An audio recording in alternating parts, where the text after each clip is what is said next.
조력 존엄사법은 치료가 불가능한 환자가 약물 투여를 통해 고통을 끝내고 스스로 생을 마감할 수 있는 권리를 보장하자는 법안입니다.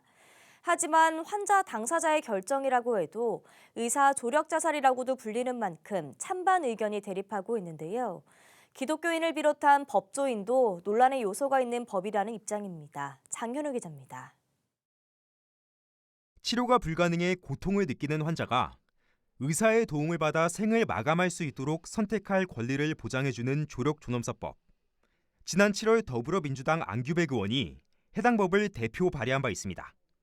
안 의원은 조력존엄사를 위한 조건으로 말기 환자가 수용하기 어려운 고통을 겪어야 하고 담당 의사와 전문의 2명에게 조력존엄사를 직접 요청해야 한다는 점을 제시했습니다.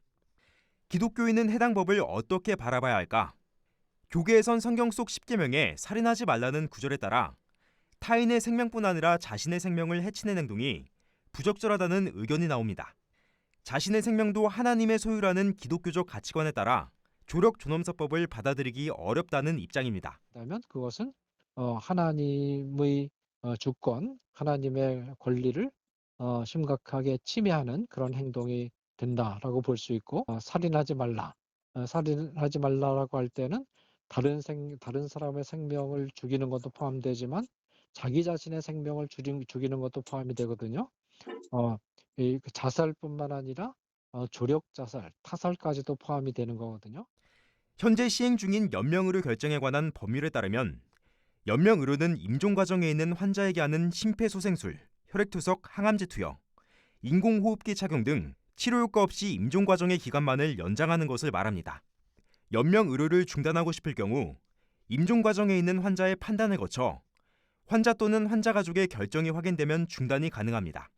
이런 가운데 조력존엄사법이 제정되면 안락사도 포함될 수 있습니다.